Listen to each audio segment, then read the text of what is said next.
Good afternoon, everybody. Welcome to the third seminar in our fall series on migrations. My name is Wendy Wolford. I am a faculty member in CALS and the Vice Provost for International Affairs.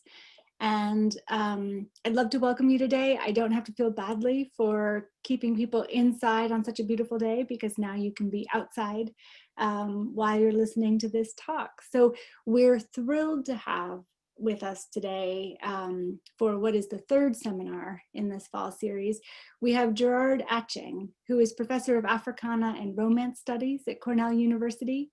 He has this long and distinguished body of work that covers an astonishingly broad range of topics, so it's hard to summarize adequately to do justice to it. But his interests have centered on post-colonial theories of enslavement, of freedom, and celebration.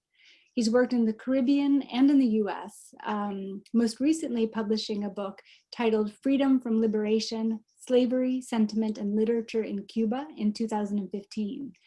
He's going to be presenting today on new work that comes out in seminars he's teaching this fall, including one titled Sweetness, How Sugar Built the Modern World, and a seminar on the Underground Railroad. Gerard works with many different communities across campus. He's very generous. He's served as an engaged fellow, a fellow at the Atkinson Center for a Sustainable Future, a member of the Migrations Task Force, and he's co-leading the Mellon Initiative on Rural Humanities out of Cornell's Society for the Humanities. So Gerard, thank you so much for joining us today. We're really thrilled to have you. Thank you very much, Wendy. It's a pleasure to be here and to join the members of the course, of course, and also everybody who's joined us today. So thank you for your very generous introduction. And I look forward to sharing this material with you. Some of it is new in the sense that it's work that I've been teaching, but then I'm beginning to look towards projects, sort of research projects that would come out of this. So without further ado, I'll go just directly to a PowerPoint that I have here somewhere, and we can begin. Okay. So, migration as resistance, the Underground Railroad. I looked back at the Migrations Grand Challenge vision, which is on the website, and I pulled out these 4 areas because I think the definition has been capacious enough to fold in the work that I'm currently going to be speaking about. So with respect to the first 2, where it says we view migrations as multi-species phenomena emerging from dynamic socio-ecological systems, as well as driving changes in those same systems. So the second one also refers to what I'm about to say, which is, I think if we're looking at migrations both as something that emerging out of a particular context, that may be sort of a ecological context, or in this case, a historical context, but also that migration, that phenomenon is also a way of recording what happens within that context or historical moment. So those 2 things of these first 2 do represent what I'm going to be speaking about. The third one as well, each have their own distribution of resources, that is to say each migration, right? Or phenomena that we're speaking about as migration. Each have their own distribution of resources and power that shape inequality and well-being. So by the end of this presentation, you will also know the degree to which being a part of the people who worked on the Underground Railroad to take freedom seekers north, to take freedom seekers to freedom, to Canada, came from a diverse sort of community that would include free African Americans, recently liberated African Americans, freedom seekers, Black and white abolitionists, Quakers. So this is a set of people coming together to undertake what is in effect a form of civil disobedience by disobeying the Fugitive Slave Act, particularly of 1850, And so they come together, but they're coming together at, with different sets of resources. So there's a certain inequality there in terms of resources, their access to power. So that is also a characteristic that, that we can apply to the Underground Railroad. And finally, only through an interdisciplinary, multi-species and systems level perspective can we understand and anticipate the causes and consequences of migrations for people and the planet. So part of the vision of the Migrations Grand Challenge as well is for us to come together from across campus and different disciplines and do the kind of multi or interdisciplinary work that will allow us to know more about migrations, do something about migrations, and just doing this kind of thinking in terms of my own project and just approaching the Underground Railroad from Migration's Grand Challenge has had me thinking a great deal about species, right? And human beings and species. So the question that came up to me was, how does a society rationalize viewing the enslaved as subhuman or a different human species? So one of the ways in which we could be looking at the Underground Railroad is to be thinking about the definitions of humanity, of human species that are also in play within the Underground Railroad itself. And so to give you the answer up front, the way that these things get rationalized, sort of thinking about others as subhuman or a different species of human, the way that these get rationalized could be by forging and promoting the idea that races exist as separate human species within a hierarchy of differences. And the emphasis here is on forging and promoting, that is to say, to be thinking about it as a configuration of power, the exercise of power, a particular political agenda, even sort of a cultural bias, all of these things being forged and promoted, that such a thing exists, that races exist as separate human species. The second is by claiming that these differences are observable, empirical, and therefore natural ways of describing the character of someone. So there's an emphasis here on actually on sort of empiricism and also looking, as we will see, at anatomy, as a way of understanding how the differences were argued or posited as reasons to separate one community from another, one race from another. And finally, by adopting laws that reinforce such hierarchies. So I think I'd want us to keep in mind these two things, the role of science, the role of legal systems as well, in the way that this forging and promoting of an idea of separate human species could come about. And so what I view, with my work both in the Caribbean and up here in central New York, not thinking about plantations here, but the ways in which people escaped from plantations in the South. Plantation America, and by that I mean, everywhere from the United States all the way down to Brazil, through the Caribbean.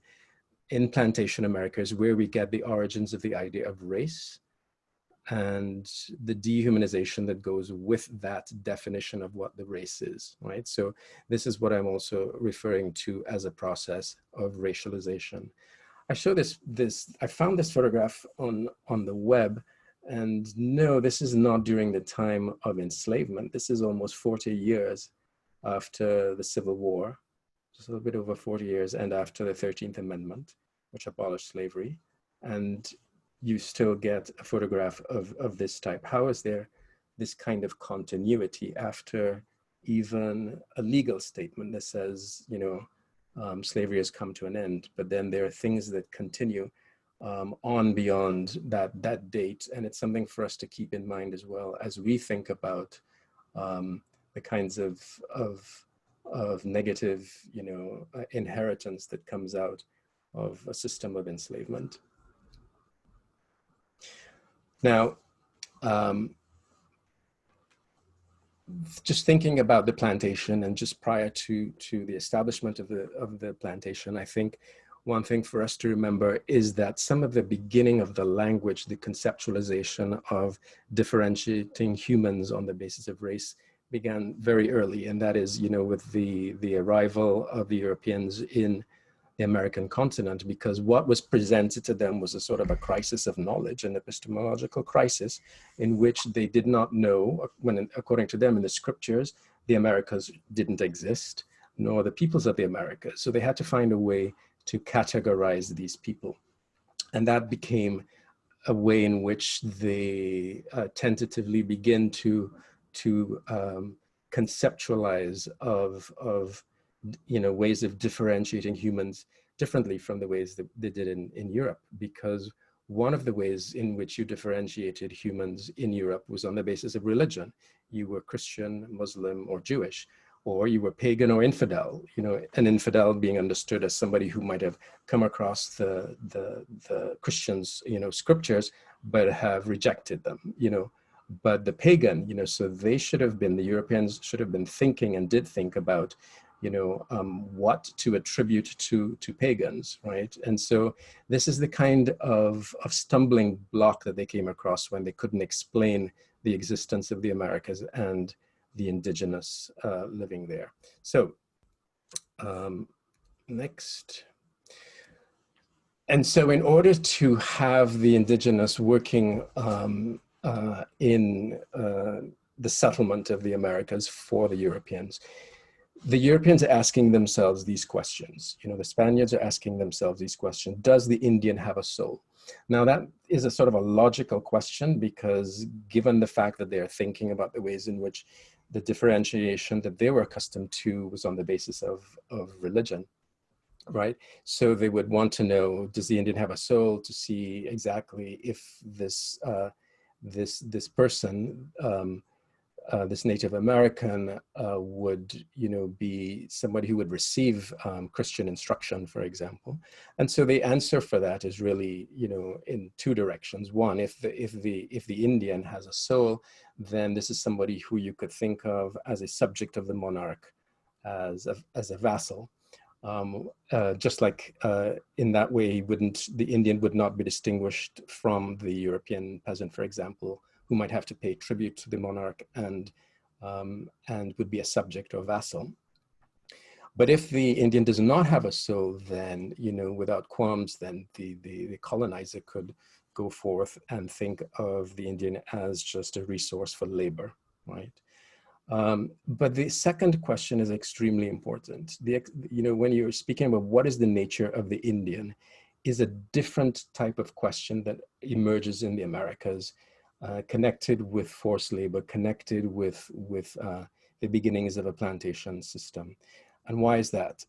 Because the kind of question that the monarchs were asking themselves initially in the 16th century was basically, what are the responsibilities of the monarch to these new subjects, right? What are the responsibilities, that is to say, being protective, requiring tribute, yes, or taxes, but at the same time, the monarch's responsibility is to protect these subjects or vassals. So that was the question that was automatically asked, that the monarchs asked themselves. What are the responsibilities of the monarch toward the vassals? But the minute you're beginning to sort of shift the question now away from what are the moral responsibilities of the monarch toward what is the nature of the Indian, and by extension, this also happens with the introduction of African slaves, but on, less debated. There was already a decision made at that time that, that debate would not have the extent, the sort of visibility that the one on the Native American did, right? So what is the nature of the Indian becomes a way, well, what are the characteristics, what are the features of the Indian, that allow us to think of incorporating the Native American communities into what is actually an extension of the sovereignty of Europeans into the New World. And so the answer that they came up with, the second one, was that the Indian, and notice I keep putting the Indian in quotation marks, because I'm trying to say that this is a conception of an Indian as an abstract being, not not to say that they were speaking about indigenous communities, but they were, later going to be applying certain power and thought about the indigenous communities that would wreak havoc among them. But in any case, at this point, the answer that they're giving themselves is the Indian was by nature a slave. And how did they come up with this? So one of the ways in which they did this was to get eyewitness reports from seamen who were unfamiliar with the new communities, so that their very disjointed, unsystematic way of observing the indigenous were just sort of compiled into the thought that these communities were barbaric, right? And that was what was needed in order to think about adapting Aristotle's theory of natural slavery from politics. Now, recall that Aristotle is writing this, so 300, 400 BC, but in the 16th century, you have scholars looking back at this theory of natural slavery in order to make evaluations, to evaluate who these indigenous peoples were. And one of the things that Aristotle does in his theory of natural slavery is to limit the, when he's thinking of the barbarian, he's thinking of, a limited sort of intelligence. And what does he mean by that? He uses a strange expression like that the barbarian or the natural slave could share reason, but not possess it, meaning, in other words, that the barbarian is able to understand what orders are, but not give them, right? So the sharing, but not possessing, which is interesting. And the other thing that the Aristotle's theory of natural slavery does is establish that certain bodies, right? Certain anatomies, certain bodies are better for labor, right? So this twin, activity of thinking of the natural slave as having a sort of limited intelligence, arrested development in some way, right? And then also thinking of the barbarian's body as apt for labor are two of the things that are, that become the basis on which you can get the idea of what is the nature of the slave. Those are the things that are informing that question. What is the nature of the Indian? What is the nature of the slave? But by the time we get to the important triangular trade, that really goes into full swing, the end of the 17th, definitely the 18th and 19th century, when you're having this trade in which manufactured goods are being taken to the West African coast and in exchange for slaves who are brought to the Americas, the Caribbean and, plantation America, through the Middle Passage. And then on the basis of the incredible profits that could be made off of this enslaved labor, transporting raw materials to Europe where manufacturing could take place. By the time that this is taking place, there is no debate in the same way that there had been debate about the indigenous in the 16th century. There is no debate about does the African have a soul in the way that the indigenous had been sort of scrutinized. And so, the claim is that the plantation is the crucible for the modern idea of race. I also found this on the web, and somebody was very smart to, typically when they put photographs of plantations, you get these photos of grand houses, but somebody also was smart enough to put this black and white in the foreground to suggest the way, the relationship between that, enslaved labor and also or sharecrop labor, and the wealth and grandeur of these homes. So switching to Barbados, and the reason I do that is because Barbados was one of the first slave societies in the British Americas, and it is here that we begin to get a sense of racial differentiation. And I've drawn this from Andrea Stuart's book, Sugar in the Blood, which is one of the books that we do in the course on sugar.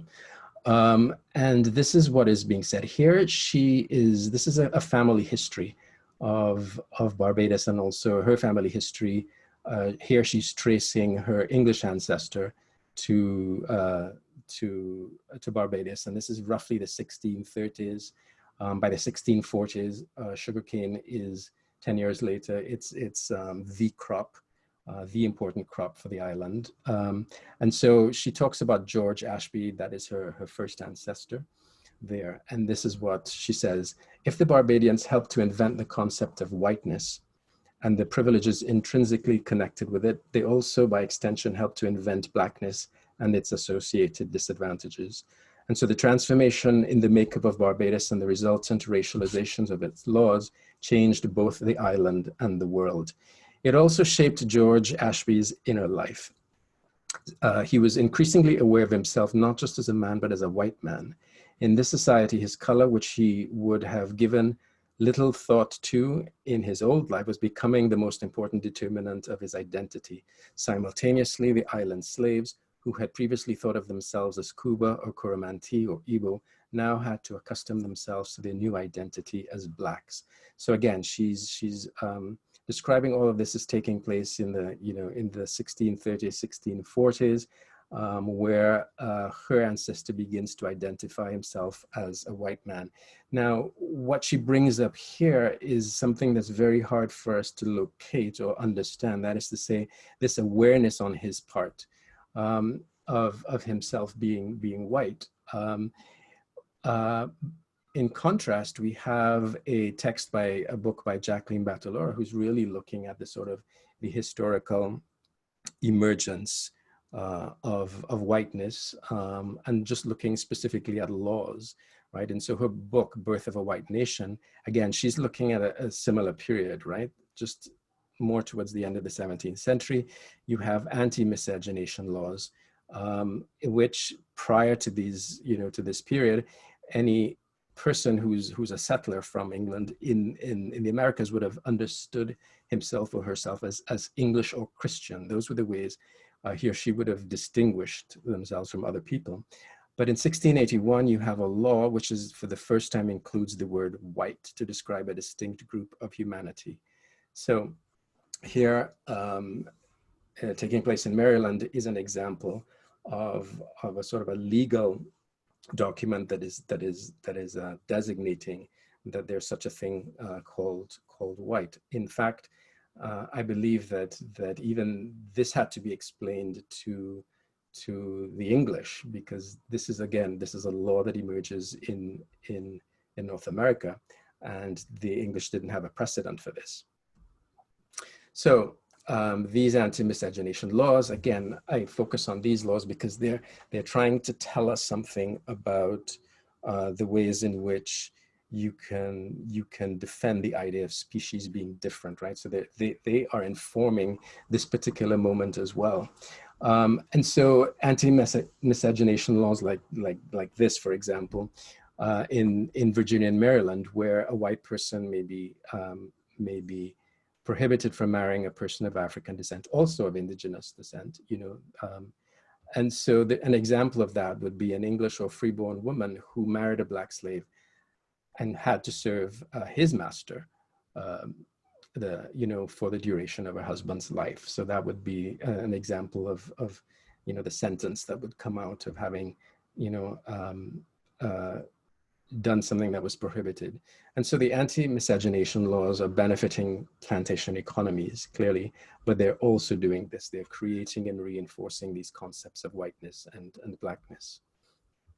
And then here's another that really does, sort of apply to the biological, and in this case to reproduction. And this is Partus Sequitur Ventrum, which was passed in Virginia in 1662, and which says, and basically what it says in Latin is the child's status will follow the mother's condition. If the mother is free, the child is free.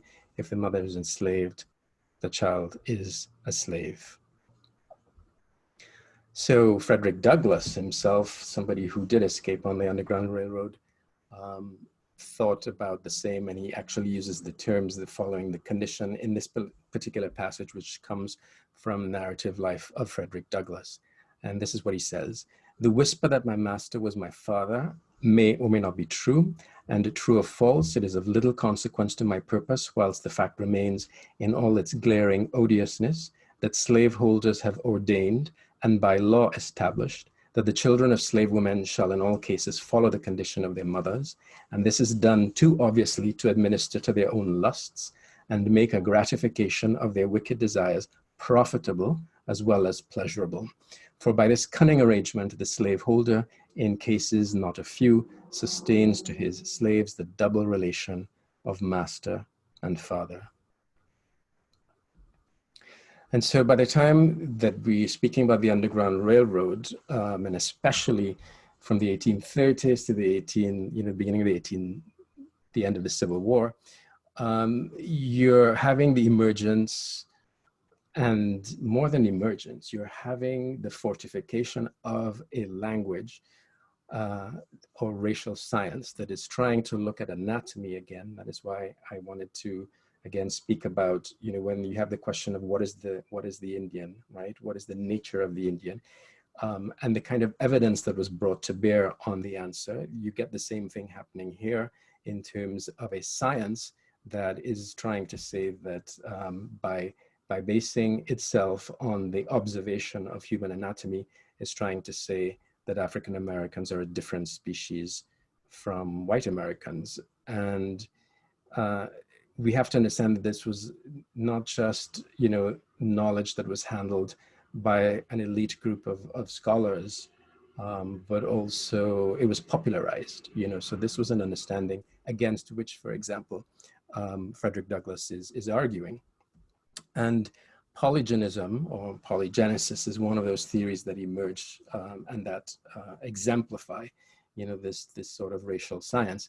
And here we have someone in France, Julien Joseph Virey, who says this: in whatever light we consider Negroes, we cannot deny that they present characteristics of a race distinct from the white. This truth, grounded upon incontestable facts of anatomy, is universally acknowledged. This language, as if everybody should understand, is not exactly evidence, right? It's just he says that is evidence. But this is kind of, the kind of pseudoscience, racial science that was popular at the time of the Underground Railroad. Louis Agassiz, who was Swiss-born, also a very important professor at Harvard, and he was a frequent lecturer at Cornell. He's considered one of the founding fathers of the American scientific tradition. And I suppose that is why even in our Sage Chapel at Cornell, there's a plaque dedicated to him. And in addition to doing his seminal work on paleontology and glaciers, he also espoused polygenism, right? He didn't agree with Darwin's theory of evolution, but polygenism for him was one of the things that in his observations, and many of his observations were what he saw, for example, in Brazil or on plantations. So he's drawing from that in order to propose that African Americans come from a different species of human.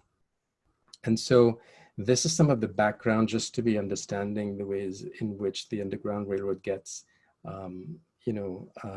can't say constructed, but begins to function. And it begins to function as civil disobedience. Now, the reason why that is, as I mentioned before, is on the basis of the Fugitive Slave Act and the reaction against it, but we'll come to that in a minute. I just wanted to show you a map of some of the routes that we understand to be of the Underground Railroad. This map is a little bit large because what we don't see here are routes from Texas into Mexico and also from Florida into the Caribbean. But the bulk of the people came up north, and especially from the states, Maryland, Virginia, Kentucky, Missouri, right close to the Mason-Dixon, that formed the Mason-Dixon line right here.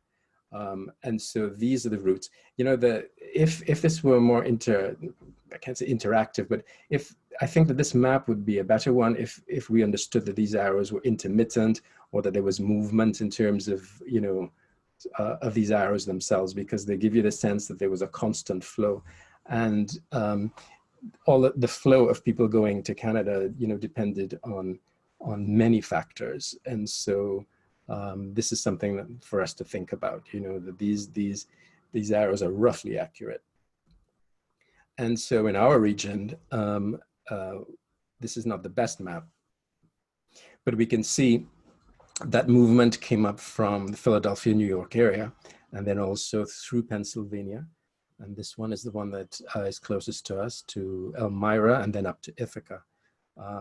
It's also important to note that, you know, New York City was one of the areas that, like Philadelphia, had a vigilance committee, and I'll talk about that in a minute.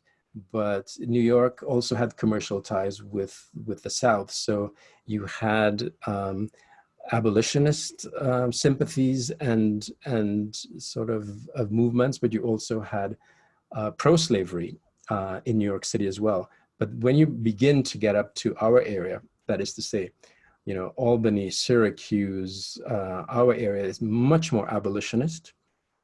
And so the idea was to get people up here as quickly as possible and over to crossing near Niagara, over to St. Catharines, because there was just a narrow strait along here.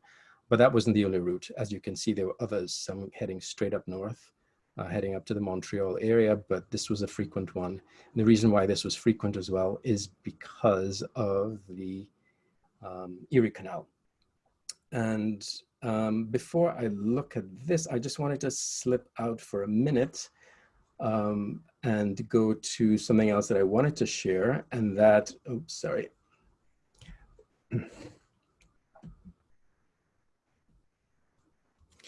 And I also wanted us to have a look at some of the work that you guys did in the, for the migrations course. And you were able, I gave you a list of places that were rumored to have been underground railroad sites or safe houses, and you were able to put them on the map. This is a map of our region, so I really thank you for that. And we can see here is Ithaca. Elmira was important for the way in which it distributed, you know, freedom seekers heading north. And what's important about this here, it doesn't show in your map as much, but if we were to go to this busy map, we would see that the Erie Canal, stretching from just near Buffalo right across to Albany, is also one of the areas. So even though we might say underground railroad, you know, it's just that any means of transport was taken, you know, just walking, horseback, barges along here. So this, we often find that many of the references to safe houses, rumored and not, are usually at the northern part of, and this is a better map, right here, the northern part of the lakes. And Gerard, I'm sorry to interrupt. Would you mind screen sharing with that map so we can oh, see? sorry. Sorry, I thought it was being screen shared. Excuse me. Yeah. I think it was only, we were only seeing the PowerPoint. So if you can do it PowerPoint. for the map, that would be great. Thanks. Okay, so sure, thank you. Yeah. And yeah, this is it. So the first one is the map in which students were able to, thank you for this, you were able to pinpoint sites. And one of the things that we notice here from some of the sites is the fact that these are houses, very often Quaker homes, you know, that were safe houses along this route. But along here is where you do have the canal. As I said, a very busy map stretching from Albany all the way to Buffalo is where the canal is, and the canal itself was one of the means. So we may say underground railroad, but people took any means to be able to get to this region on Niagara over to Canada. And the other map is this one, which takes away a lot of the clutter. And you can see this is the Erie Canal, which again represents, you know, just like the railroad itself represented a new technology, so that using the language, the language of the Underground Railroad was a good code, you know, sort of for communicating if a group of freedom seekers were coming into a town or not. But, you know, we should also think that, you know, the Erie Canal itself is already from, it was finished in 1825, so it was an extremely important transportation means for getting joining the lakes with the Hudson River and down to New York City. So it was very important for, the emergence of New York City and the United States, really, in terms of commerce and trade in the Atlantic. So again, you have this as being as one of the ways in which you could leave the United States and head into Canada. So, so I thank you for doing that, and I'll head back to our PowerPoint. So one thing for you to know right off the bat is that Eric Foner, who is probably one of the best historians on the Underground Railroad, speaks of it as an umbrella term, basically. So for local groups that employed numerous methods to assist fugitives, as I said, all the different ways in which you can get freedom seekers north to freedom. That's what's meant by some of these methods, some of them public and entirely legal, and some of them flagrant violations of the law. So that in fact, examples of these flagrant violations would be breaking into a jail, for example, to rescue somebody who had been captured by a bounty hunter and sort of put into jail until he was ready to take him south. So there were, there were instances of actually breaking into jails to release people. And so we shouldn't think of it as a single entity, but an interlocking series of local networks. And so also what we should know is that, we could only guess the number of people that went onto the Underground Railroad. And this is a huge variation from 1,000 to 5,000. But, we're not supposed to know exactly. Frederick Douglass says that as well. He will just not reveal the information about the Underground Railroad because it would harm the possibilities of others who were thinking about it and were left behind. So the estimate is between 1,000 and 5,000 slaves escaping during this period of 1830 to 1860. Now, escaping and something of the Underground Railroad was also prior to 1830, but then, with 1830 and 1850, by 1850, we really do get a sense of more, a greater number of people heading north. And so when we think of the Underground Railroad, we should also think of them, as I mentioned earlier, vigilance committees, right? Vigilance committees were very important, especially in the urban areas, because they were able to defend fugitives in court, rescue them from slave catchers. They were also important for raising money for the purchase of enslaved and their family. And some of that money could come from as far away as London, that is to say, from the abolitionist movement there. So funds were being channeled from as far away as England, and then of course from other areas with abolitionist sympathies and other sort of organizations, families, and so on, and sort of funneled. So, the Vigilance Committee took care of that kind of work. And they also participated in campaigns for the citizenship of free blacks in the North. In the more rural areas, I've called them activists and operatives because there you could find people whose role it was to take care of transport, food, hiding, and so on. So it's not to say that the Vigilance Committee did not exist in the rural areas, but there was more of the sort of fundraising activity taking place within the cities. And so I would say that, to say that the Vigilance Committees was completely urban, they were completely urban is not correct, nor to think of this sort of hiding and so on as strictly rural, that's not, but I just wanted us to see that, part of this web, of this network of aid, right, happens both in urban and rural, and with a concentration of these activities in those areas. This act was a fundamental reason why even those who had fled the plantations in the South and thought that getting to the North would be sufficient, after 1850 it was not sufficient, because this was a law. The Fugitive Slave Act, this is the second law of its kind. The first one was in 1793. And so the slaveholders did not think that law had enough teeth. And what is it that gives this law more teeth as far as the slaveholders were concerned, was that it gave, you know, the capture of fugitives federal power, right? So that is to say, there were provisions for appointing commissioners at the federal level, and these commissioners, in fact, had as much jurisdiction as U.S. courts, right? So that was important. There were also fines for disobeying, and here, this is the thing that really was you know, the biggest creation of tension, you know, between the North and South, was that slave owners or the agents, bounty hunters, could pursue and seize fugitive slaves across state lines.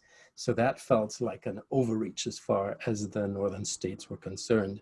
And so some of the things that could happen is, for example, if anybody were, you were supposed to, by law, help in the capture and return of fugitives, right? That is federal now. And if you didn't do that, you could be fined $1,000, which is roughly about 25,000 today. And you could be jailed for 6 months.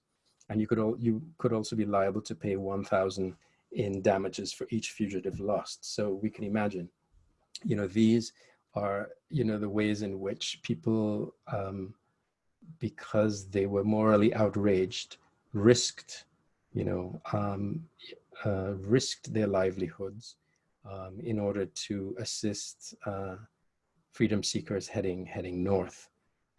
So another thing that was important out of the Slave Act is that fugitives could not testify on their own behalf, and the cases were decided without a jury. So these are the things that made the Fugitive Act and the civil disobedience of people saying no, they would not do this, became a very big sort of dilemma within the state of New York, for example, because in the state of New York, 1827 was when slavery was abolished. But here you have the federal reach and the southern, you know, slaveholders behind this in being able to return fugitives. So what this has meant for me, and this is where I come to close to the end of the presentation, and that is in terms of my own research project, coming out of the teaching that I'm doing, is to be able to think of the Underground Railroad as a passageway, some sort of passage, some sort of migratory route away from enslavement that would do these things. Release the bodies of the enslaved from their status as property or commodity, so that just by taking the Underground Railroad, going to freedom, you are no longer going to be someone's property, right? So this is what is meant by the passageway, the migration through the Underground Railroad.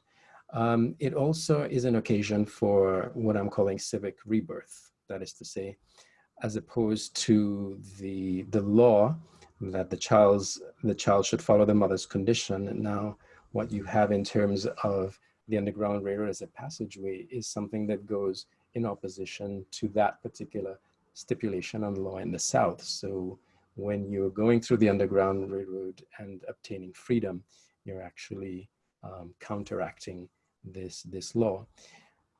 The Underground Railroad as a passageway also undermines the exercise of biopolitical power. That is to say, you know, this racial science and pro-slavery laws. And so the exercise of biopolitical power on Black bodies by providing material evidence and testimony of human aspirations.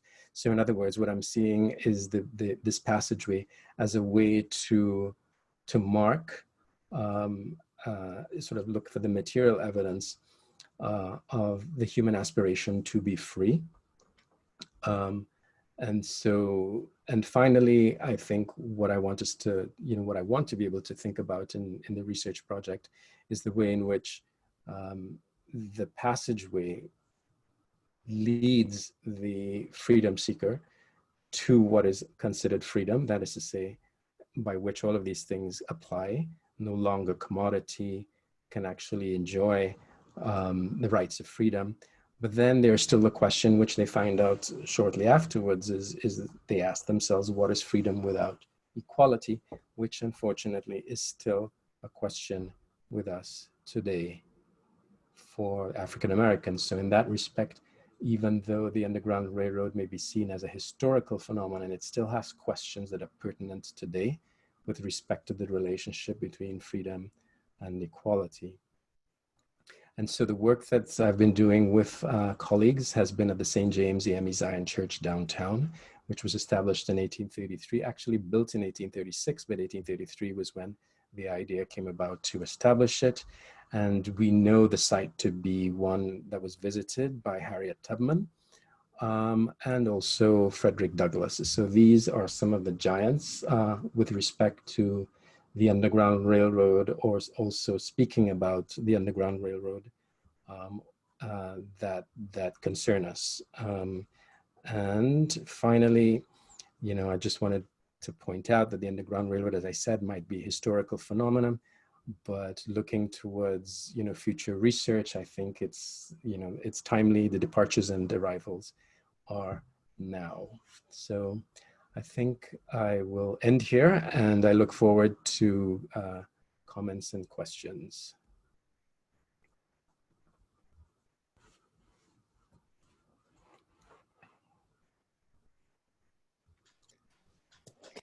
Thank you so much for this talk. It's really, really fascinating, and I also really appreciated the texts that you brought in, and really, I think looking at this on a map makes it real in a lot of more tangible ways. So I was also glad to see that. And seeing it trace along the Erie Canal is really interesting. I'm just going to remind our audience that we have a Q&A function, which is where we're taking questions. I see they're already coming in here. We also have this feature where you can upvote a question. If you see one that you want to make sure gets asked, you can click the little thumbs up and it'll move right up to the top. So I certainly have questions of my own, but I see this this first question here in the Q&A. I wonder if we could start with it. Oh, they're switching order now. This is a question submitted from Feti Keles, and I hope that I'm pronouncing people's names correctly. I'm sorry that we have to use the Q&A function in the webinar. People can't just speak up and introduce themselves. But the question is, what do we know about the motivations of the helpers? Why were the owners of the safe houses or others offering different types of assistance helping the freedom seekers? Was this primarily a moral or religious quest for them, a legal project, political project, a mix of different motivations? So what do we know about why they did what they did in the name of assistance? Right. I think fundamentally it's a moral decision, right? It's a moral decision. And it's a decision that takes place at several levels, because it's the kind of question that somebody may have who is of the upper middle classes. Somebody who the question they can have as perhaps, you know, working class Quakers, for example, who span that whole sort of, you know, class divisions. But at the same time, these are things that people can think about as morally wrong.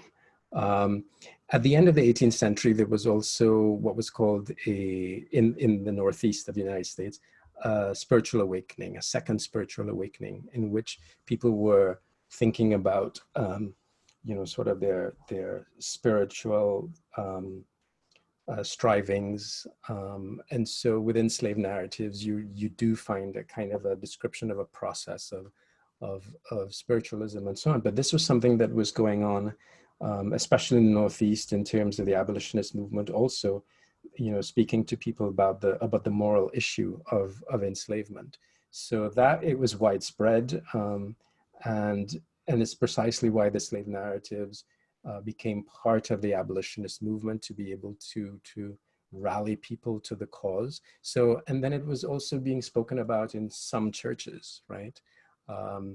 And so that becomes very important for the Black community. The Black churches, definitely, it was a constant topic.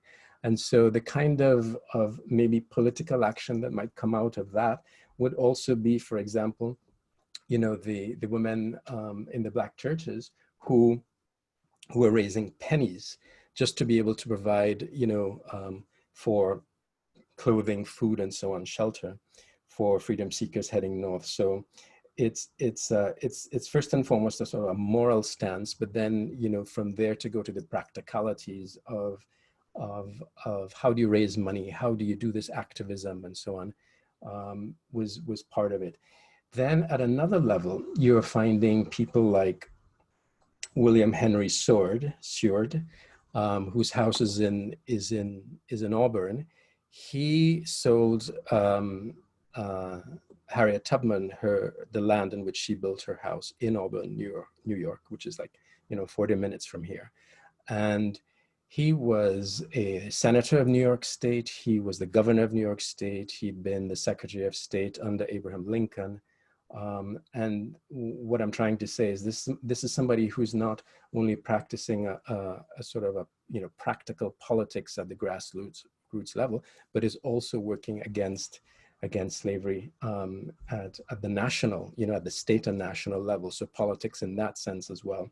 And the other thing is we have a letter between him and his wife, Frances, where they're discussing how well the Underground Railroad is working because their kitchen, in fact, was being used, right? So here's somebody who, in some cases, I know that I asked the class to look at that film by William Still, who was a very important Underground Railroad station master. And for anybody who's looking, if you just go to the YouTube and it's Williams, and you just put William Still, S-T-I-L-L, PBS, you will get about a 50-minute, you know, description of the work that he did as an Underground Railroad station master in Philadelphia. And the reason I bring him up is because he compiled the stories of people who had fled the South on the Underground Railroad. And it's a text that gives their stories. But what's important about it is he felt the need to have to hide that text in case he might have gotten, you know, arrested. So he would hide it in his barn, right? And that's to tell you, you know, that would have been evidence of his taking part in something which would have been illegal under the Fugitive Slave Act. Whereas in the case of William Henry Seward, there's a letter that's documented. It's a private letter between him and his wife, but it's also evidence, you know, the kind of thing that would have raised eyebrows or would have had, you know, pro-slavery people working against him because he admits, right, to having the Underground Railroad right in his kitchen. So a combination, definitely starting with a sort of a moral basis, right? Being morally outraged by enslavement. And then on top of that, a law, you know, that makes it a federal crime to aid, right, freedom seekers, made people sort of even more activist if they weren't only thinking about it in terms of moral outrage. Well, thanks. And thanks for your response. And your answer makes me I want to come back to the question of documentation and communication also. It came up in your talk and also in the materials that we circulated beforehand. But we have a couple of questions here that are also related to the implementation of the Fugitive Slave Act and the consequences of that. So I wanted to take a couple of those. And a couple of these come from students in our class. So I see that Norm Bickley has asked, following up on the first question, how did the implementation of the Fugitive Slave Act actually hinder or deter Northern actors that supported freedom seekers? And were the penalties imposed by the act overshadowed by the motivations for supporting freedom seekers? Are there any written documents that discuss the risks for supporters post-Fugitive Slave Act? Yeah, great questions. Just in terms of the hindrance itself, I mean, by having established those hefty fines, you know, for aiding freedom seekers, and the other kind of, you know, also jail terms, right, 6 months, which could really ruin a family, right? These are the ways in which, you know, these were strong ways to deter, right, people wanting to help. And so this is all the more reason for the activity to be clandestine, right? That is to say, you're not only doing this for the safety of the freedom seekers, which means that clandestine activity was taking place mostly at night, but not only. And certain times of the year, winter would be better because the nights are longer despite the cold, right? So those are some of the things that, just thinking about people, going through the Underground Railroad, but at the same time, the people who are aiding have a series of, they try to create hiding spaces, under barns, in strange, sort of, especially more in the Quaker homes where certain attics, the use of the space, the way the space is built is, these are the ways in which people were hidden, also in the churches and so on. So, to deter the people who were helping was basically a set of fines and the probability of imprisonment if found, right? And so those were the ways I would say that people would have thought twice, in terms of stepping on board or coming forth to assist. Again, it's very difficult to find documentation on all of this, because even if somebody admitted to it and wrote it down, it's something they would want to hide or destroy, right? Because it would be illegal, right? It would be plain illegal. And in terms of, I think, the risks after this, I think that was the second part of the question, Eleanor, was it? Could you say that part Yeah, again? asking about the, I'm looking for it again here. Sorry. No, it's fine. Are there any written documents that discuss the risks supporters faced following this act? Right. I think some of the, it would be interesting to see, we have an important collection, the Samuel May collection at our library. That is one of the most extensive on slavery and abolitionism specifically. And it may be possible to find some documentation of people talking about that, actually writing about those things.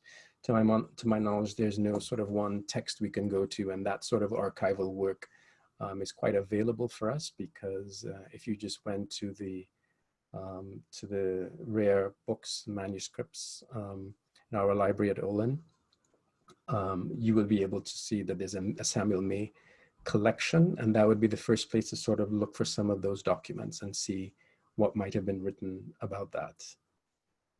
Yeah. Thanks. In a related question, Vanessa Olguin, also from our course, has asked whether the Fugitive Slave Act might have invigorated support for the abolition of slavery. And I want to plug in a question that I think is kind of connected of my own, which is in the William Still special from PBS, we hear that, at least in Philadelphia, there were people who were aware of what was going on, maybe even if they weren't really participating in the Underground Railroad, but that the Underground Railroad was also supported in some places by popular opinion. That's a line from the documentary. So I wonder if you could speak also a little bit about that line between clandestine and how aware people might have been that things were going on, and then leaning towards this question of support for abolition. Right. From the abolitionist perspective, yes, the Underground Railroad would have supported their view. That is to say, the view that freedom seekers wanted to leave enslavement, right? Because on the other hand, you have the slaveholders saying no, that, this is one of the sort of lies, one of the inaccuracies that's perpetrated. That is to say that the slave is better off on the plantation than he or she was in Africa, right? So that is the language and idea that's disseminated by slaveholders as a, it's a moral alibi, that allows them to say that no, the slaves are happier where they are. It's a view in which they see themselves as caring for, a sort of strange paternalism, caring for the enslaved by providing them with food, with shelter, all of these things. And so that's the way that they wanted to represent slavery. But when you have more and more people leaving, with increasing numbers, right, during those decades, the 30s, and especially after the, that decade, 50 to 60. When you have that happening, that's proof that the abolitionists are saying, well, yes, you're saying that they're fine on the plantation, but these numbers show that that's not the case. So in fact, what we have is the abolitionists. That's why we have the strange, we don't know, we say 1,000 to 5,000 freedom seekers heading north. And so it was in the interest of the abolitionists to inflate that number, because when you inflate that number, you're saying that look how many people want to leave your plantations. But it's interesting, and Foner says this as well, Eric Foner, that it's also in the interest of the slaveholders, right, to inflate the numbers, because that's the way that they would say that, it's abolitionist criminals who are drawing the slaves out of the South, right? So in both cases, they're trying to make the claim, in the case of the abolitionists, that no, enslavement isn't what the Southerners say, and then the Southerners accusing the abolitionists of defying and trampling on their rights of property, right? On human property. So this is where you're getting that language. And so the clandestine nature, would also depend, to get to your question, Eleanor, in the case of William Still in Philadelphia, people knew that he was doing this, right? But in Philadelphia, that context, abolitionist context, was one in which people would not, this is not something that they would report, right? So there were people who were doing the work of the clandestine work of the Underground Railroad in the open, as far as certain, and so certain communities would tolerate that openness, For example, there's a small town called Lewiston near Buffalo, and it's one of the most northern points from which freedom seekers would go to Canada. And there was a tailor and his sister-in-law, in fact. The reason I say these two figures, because when we would, before COVID, go and visit Lewiston, Lewiston was great in the sense that they had, they're accustomed to having these visits, and they had two actors dressed in 19th century garb. One was the figure of a tailor and his sister-in-law. And the reason that they chose those two, because the sister-in-law, and so the dialogue, the information that we have from these figures that these actors have researched show that the sister-in-law knew of the Underground Railroad, said it was the best kept secret of Lewiston, but did not want to take part in it because she was afraid that if her husband were caught, they would lose everything. That is to say, the wealth and so on. Whereas the tailor, the brother-in-law, was somebody who, when a bounty hunter came into the town, into Lewiston, what he did was he would befriend them and make these brightly colored jackets for them so they could be seen from very far off, right? And so people would be warned of their approach.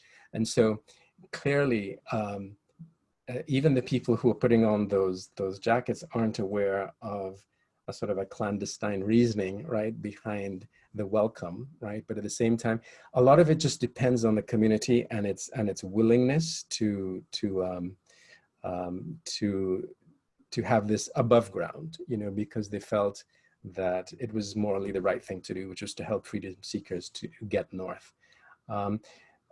That said, but they're also in some of the history books, and we don't have a clear idea of this every now and again, and this would happen very often in the cities, where Eric Foner, for example, would speak about pro-slavery mobs, right, that would attack a meeting, an abolitionist meeting in a church and so on. So you get this eruption of pro-slavery forces, both, again, in Philadelphia, New York City, even in the North, right? We don't know who these people are, and they're just described as a mob, right, that break up an abolitionist meeting or, create confusion in one of their meetings. So that was also there. That was also there. So much more, of a reason to have vigilance committees, right, that are looking out for these tendencies, but not only for people coming in to take advantage or of meetings and so on, but also just to be able to make certain that freedom seekers are safe on the Underground Railroad. Thanks for that. Thanks. And your some of the examples that you're giving make me think also about just the different forms of resistance that you're talking about. It makes me think about well, what Saidiya Hartman talks about as forms of resistance under enslavement, and how she talks about everyday practices of resistance. So also in these, what we might call minor acts or small acts that are really still significant acts of resistance. I'm thinking about this Taylor also as one of those. That's right. Can you talk a little bit more about the idea of resistance at these different scales? Yeah, the ideas of resistance and resistance to the Fugitive Slave Act, right? It's, I guess I mean resistance to the act, but also the movement along the Underground Railroad itself as resistance, as you were talking about as this passageway. Yeah, I think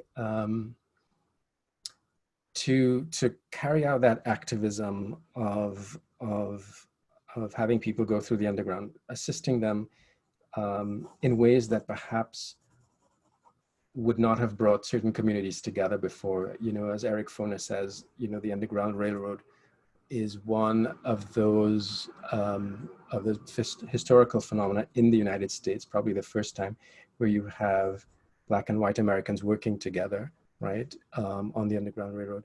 And so the forms of resistance also were diverse. You know, when we think of, for example, if somebody who is coming in like William Henry Seward, the form of resistance that he may have to the Underground Railroad, he has the sort of ability to move within Washington circles, within Albany circles, is able to do that sort of activism out open, you know, in the kind of legislation that he promotes or argues for. And so that is a different level from, you know, the Quaker farmer, for example, who does not have that access to governmental power, but is able to do something. And that something may be just, you know, putting aside a certain area of the barn, you know, or a whole hiding place in the barn. That would be the kind of resistance that would take place. Because I think for the people who did do that, there was such a conviction about this being morally wrong, right? So it wasn't a kind of dallying, it wasn't a kind of ambivalence about it. It was just what to do within the means that they had, you know, in order to resist, right? Now, in terms of the African American community, as I said, the church is being able to, the women of the Black church is being able to get a penny a week or something like that, you know, was a way to sort of resist this as well. Supplying people with clothes and food, all of these ways were ways, all of these were methods for resisting the effect of the impact of the law.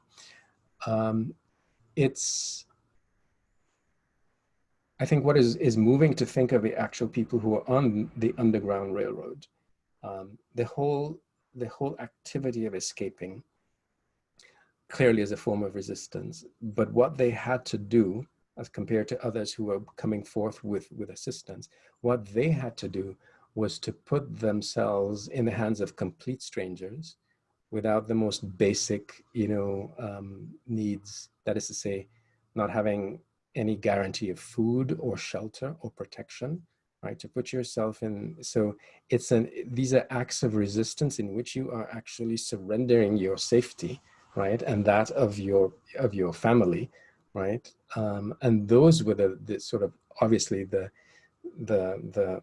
you know, the forms of resistance with the most risks to life, in fact, right? And so, yes, there is a scale of ability to resist, right? And it shouldn't be surprising that you have such a wide range of capability, wherewithal in terms of, let's say, a government official, right, from the upper bourgeoisie, who is able to do things with finances, right, And this was the case of the vigilance committees in New York City, for example, where you had people like Tappan who had money and was able to support these things.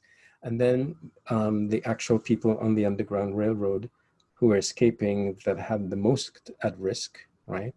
Meaning their lives, but also just their bare existence, and sort of surrendering that to people who they didn't know and depended on completely to go from one place to another.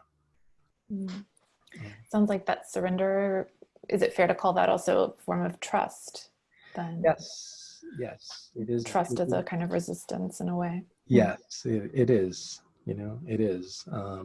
And you have to have some sort of, it's a leap of faith, whether you're religious or not. It's a huge leap of faith to put that trust, right, into people who you wouldn't have met, but just have heard that they will help you to go north, right? And they, of course, the freedom seekers were aware of people who were caught and returned and punished, right? And of course, one of the worst punishments is not only the sort of physical, the brutality of the punishment, but also at the same time, the mere idea that if you were caught in this was a practice of the slaveholders too, that they would sell you further into the South, right? So that way, even the thought of heading back north just becomes that much more remote, you know. So that was one of the worst sort of punishments. So this was in their minds as they're trying to escape, follow the North Star, you know, to freedom. So, yeah. I'm going to move to a question that's bringing in a couple of other historical examples. So this question comes from Carr. Carr asks, we wonder how rebellions like the Nat Turner 1831 rebellion may have been participatory in the Underground Railroad. Also the story of John Brown. Text is jumping around on me again. Were freedom seekers the real instigators of creating a freedom network and the support of abolitionists more allies? We understand that past historians centered the abolitionists more than the freedom seekers, which may have whitewashed some of the history told about the early 1900s, for example. Yeah. So I think in terms, as I said, the freedom seekers, even before there was something called the Underground Railroad, there were people fleeing as best as they could, right? But when you're going from the 1830s and especially after the 1850s, and the reason I say 1830s is because there's an intensity with which there's already knowledge that in terms of abolitionism internationally, people in the United States knew that the British Empire had abolished slavery in 1832, right, for the whole empire, which of course made it possible for, you know, Canada, you know, to welcome people, the freedom seekers later on, because they would be free, right, in Canada.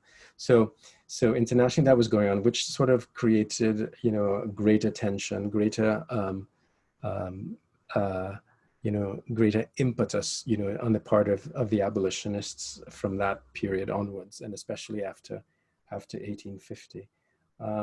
And I think that one thing that was difficult for the abolitionist movement was also when you had examples of rebellions, right, or of John Brown's activities, these activities would feed into the Southern argument, right, that the abolitionists are creating this chaos, the abolitionists are doing all of these. So this would have been, it would have been examples of the ways in which they would argue in Congress, you know, that the South needs more protection, right? That the South needs, you know, to have their rights to property respected, right? That's how they would put it, to property, and it was very clear to them that the slaves were their property, right? And so they felt that it was sort of a God-given right to defend their property, right? So that when you had examples of rebellions or John Brown, you know, activism and so on, then you do get a sense of the abolitionists having to work around that or work through that in order to keep the impetus of the abolitionist movement going in the Northeast. So the freedom seekers, in striking out for freedom are the most important, sort of figures within this. Obviously, as I said, to give up everything and then take this big chance. That is clearly the case. And then the more that people were morally outraged by the Fugitive Slave Act, the more you're getting a sense of allies coming forth, right? And so, in fact, what we do in the Underground Railroad seminar that we do, we look at those alliances, how they formed. We look very much at Eric Fona's book and other books as well, how they formed, how they fell apart, And so I think what always comes out of our conversations, and I just wanted to bring that forward as well, is the degree to which looking at the Underground Railroad and the activities around it, especially those alliances, help us to look at the current moment and the sort of alliances, for example, that might form around the Black Lives Matter movement. Who are allies? To what degree are they allies? At what point do they enter the alliance? With what sort of resources? And so on. So these are things that we can actually look back at the Underground Railroad as a place where alliances are formed and fall apart, and think of it as a way for us to be thinking forward as well. Thanks for that, and also for the gesture to the present. This has already come up in some comments I've seen from students in the course, and I have also been thinking about the resurgence of the word abolition in the last couple of years too. So could you brought it up also at the very end of your talk. You mentioned something about the now. Can you say a little bit more about those connections? At this particular point, for example, when we were working with the St. James AME Zion Church downtown, and thinking of ways to assist them in telling, they know what story they want to tell about themselves for the current moment, right? But the ways in which we can enhance that or assist in that storytelling is very important. That allows us to be working in the current period, again, to be looking back at what is a historical phenomenon of the Underground Railroad, and not just leave it as something that has happened in the past, right? But for us to be able to think of the ways in which we need to move forward. Because as I said, when I'm thinking of this research project, to be able to say, yes, there is, moving through the passageway of the Underground Railroad, a movement toward freedom, right? Very often in texts, you will see people get to Canada and what is understood is, yes, this is freedom. Now, that's an important experience. It cannot be, overemphasized. It's a real experience. I think, for example, in Lewiston itself, there is a glass case in its museum downtown, in which there is a wooden cane, a walking cane, of an elderly man who walked across eventually to Canada, but it was his third time. Right? And he said he left the cane because he said he wanted to walk into freedom without a cane, right? So there is a sense at which just crossing over is an experience of freedom. But I think, as I also try to indicate, thinking about this project, is it's not enough to say that there's an experience of freedom. Again, it's an important and real experience that changed people's lives. But when I say that it's an unfinished business of freedom, meaning that freedom should also be talking about equality, right? If that was not the case then, it's also very unfortunate that we're still thinking of the same thing today. That for African American populations who are still thinking about the lack of equality, the inequalities that are around us, which include the sort of whole prison industrial complex, right? The ways in which that emerges as another indication of the ways in which there is inequality, right? And so I think we have the opportunity to think about looking now at the Underground Railroad and seeing what are the continuities, both positive and negative, that have come out of leaving, the plantation. But at the same time, just trying to challenge ourselves to do that other part of thinking about equality, right? To keep those two together. So I think thinking about the now is precisely that, not to treat the Underground Railroad as something that's just behind us or past. And very often that's how the whole, question of slavery and abolition is often treated at a popular level, that, we've gone beyond this. This is a post-racial moment. This is all of these things that suggest that work has been done, when in fact it hasn't been discussed, that it needs to be discussed. And that is very much part of what I would like to accomplish in the research project, that we just don't relegate this to the past, but think about the work that's still to be done. Great, thank you. Did you want to say a little bit more about that project right now, about what you're doing at the church? Sure. In terms of the project itself, it started as something coming out of the Underground Railroad seminar, which I've been teaching for about 6 years now. Initially started with A.T. Miller, who had been here at Cornell. So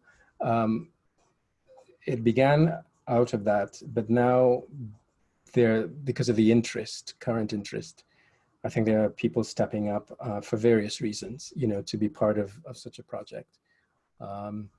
And one of the conversations that I have colleagues from the Institute of the Cornell Institute of Archaeology and Material Studies, who are interested in thinking about, the possibility of an excavation at the St. James AME Zion Church.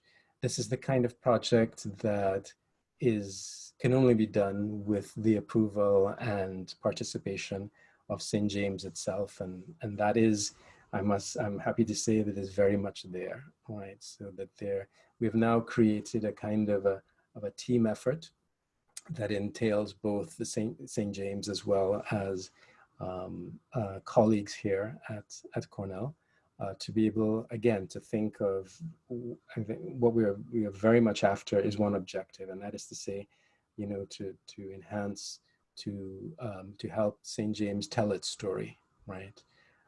Again, as I said earlier, St. James knows its story, but are there ways in which we could expand, enhance that? For example, we have the historical documentation that Harriet Tubman, Frederick Douglass were there, but is there something else that we could find around, sort of materially around St. James, below St. James, that will tell us, right, something more about the experience of having gone through that passageway that I mentioned earlier? So that's very important. That's a sort of an exploration that probably will not begin until next spring or next summer when the weather permits. But we've already had another colleague who is a geophysicist do a ground penetrating radar scan to look at what's below. And once we get the information from that, we'll be able to assess, is there going to be an excavation? How is that going to be? And so on. And another important part of this is, I think we all agree, that is to say, both the faculty as well as St. James, that young people should be involved. Just the opportunity to have history and science be part of a project that is community-based, that helps them think about not only the history of the Underground Railroad and the role of the church, but also some of the questions, that, as I said earlier, thinking about the whole question of equality and so on. But, also doing the work of inspiring young people to be thinking about, again, history and science, and having it right here in Ithaca, as a way to develop their interests and so on. So all of that is happily taking place, and what I've also learned is that these processes take time. So it's not going to happen from one semester to the other. And so, working with a community partner such as St. James means, having a sort of a long-term investment in a partnership. So it isn't just a course, it's a relationship, right? It's a relationship in which we are working with St. James, and St. James is happy to welcome us in the telling of their story. So that's part of it. So you know, every now and again, there are also people are fascinated by the possibility of discovering a tunnel and so on. So sometimes you do get other people stepping up and getting in touch from the media, you know, trying to find out more about this whole project. So those things are happening as well, but we don't have anything big to report right now. But even if there weren't anything such as a tunnel below there, it's still important to recognize that this myth, this you know, that this sort of local history about such a possibility is still significant for what it says about what that activity had been historically and what it could mean looking forward, you know. So yeah. Well, that will be really interesting to follow. I hope so. I'm looking forward to participation of many. And also, maybe I can use this as a way to return to that question of documentation that you brought up earlier, because it seems like in this way, the documentation of that network and what happened along the Underground Railroad is really ongoing. I mean, that's also part of what continues into the now. And I was very struck by the efforts of people like William Still to record what was happening, knowing with what risk they were documenting that. And I wondered if you could say something a little bit more about how we know what we know, or how you're reading into some of the gaps in the historiography. Right. There are many gaps. We will never be able to fill all of those gaps, or a great many of them. There was a reason, as I said, for the activity to be clandestine, and it's the kind of I don't know, migration that seems, you know, interesting for that reason, that it was a clandestine form, and so we will not have access to that evidence, especially documented evidence, when you have people as singularly important in writing about slavery and abolition as Frederick Douglass, saying that no, he will not write about it because it will endanger others, right? And so there's a reason not to have the documentation.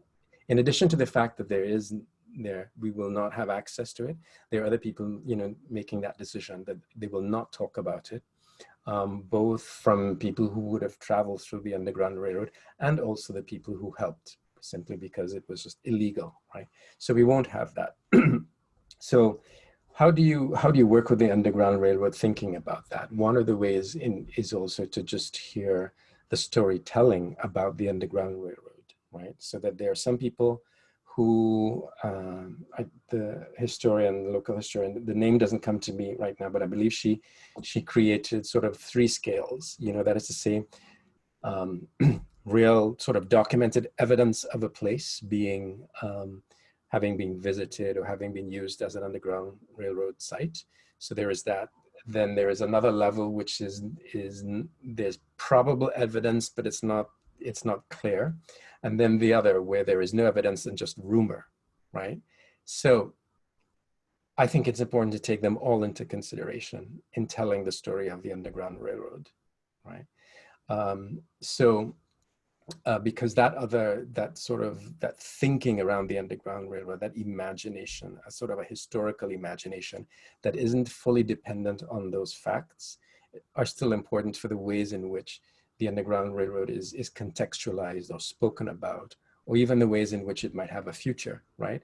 As a place to be thinking about such research and so on. So we have to find, I think, ways to get that storytelling to be part of it. You know, I had a kind of at one point wanted to think about creating a downloadable GPS-based app that would map the Underground Railroad, and I've put that on the back burner because I'm still, yes, we know the documented sites, and that could be on the map, but how do you put on that map the ones that are not, you know, clearly, but still have some story about them, right? That is why I was willing to share with the class, you know, just a list of places that were rumored, right, to have had that and to think about those. But when you map them, they still, you know, follow the pattern of the roots, you know, the roots that were documented. So even as sites that were rumored, they were still, you know, consistent, right, with a map that showed where there was documented evidence, right, of people heading along the Erie Canal and or other ways heading north. So I mean, my answer is just to also find ways to be thinking about that storytelling as part of what we need to understand as the Underground Railroad. Thank you so much. And I see that we are at time. We weren't able to get to all the questions, but there are some excellent questions, and I hope that we can find ways to continue this conversation. Really a fantastic talk. Thank you so much, Gerard. Thank you for the opportunity, and I've been very happy to get some of these questions that have me thinking about, you know, the possibilities for this project. Yeah. Wonderful. Thanks also to our audience for joining us, and we hope to see you also next week, same time. Mary Jo Dudley of the Cornell Farm Worker Program will be speaking about her work with farm workers in the area. Thanks so much again. Thank you. Bye-bye.